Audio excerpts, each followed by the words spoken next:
এই সরকারে Russell viper সাপ চলে আসছে মাননীয় স্পিকার। এই সাপ আসার কারণে সরকারে যখন সাপ আসে প্রকৃতিতে বেজি থাকে, এই বেজি করে কি সাপরে নিয়ন্ত্রণ করে। কিন্তু এই সরকারে দেখা যাচ্ছে বিভিন্ন জায়গায় রাসেল ভাইপার আছে, কিন্তু বেজি ওই পরিমাণ নাই যে এই সাপরে ধরবে। মাননীয় স্পিকার, আপনি দেখেন এই আমাদের প্রতিষ্ঠানগুলা কত দুর্বল হয়ে গেছে। আমাদের প্রতিষ্ঠান, একজন ভদ্রলোককে দুদক ধরতে পারে নাই, একজন ভদ্রলোককে এনবিআর ধরতে পারে নাই, বাংলাদেশ ফাইন্যান্সিয়াল ইন্টেলিজেন্স ইউনিট ধরতে পারে নাই। আর এনবিআর এর মতিউর রহমানকে ধরলে একটা ছাগল, ছাগল ছাড়াই এই লোককে তো আপনি আনতেই পারতেন না। ছাগলের কাণ্ড হওয়ার কারণে আর ফেসবুক ভাইরাল।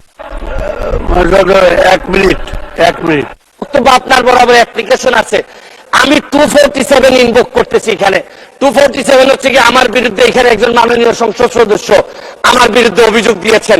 আমার আত্মপক্ষ সমর্থনের সুযোগ দেওয়ার জন্য, আমি সময় দেওয়ার জন্য আপনার কাছে দাবি জানাচ্ছি। মাননীয় স্পিকার, এখন আসেন আপনারা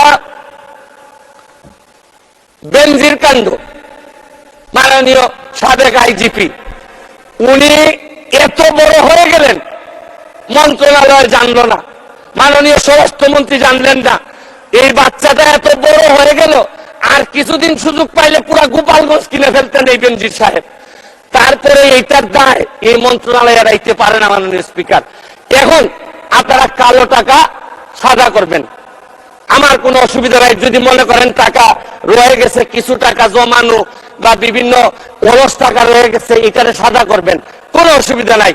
কিন্তু এই সাদা করার মধ্য দিয়া বেনজির আর মতিউরের টাকাও যদি সাদা হয়ে যায়, আর এদের ভবিষ্যৎ প্রজন্ম উত্তরাধিকার, আদর্শের উত্তরাধিকার যারা, তাদের টাকাও যদি সাদা হয়, তাহলে এই সময় শেষ।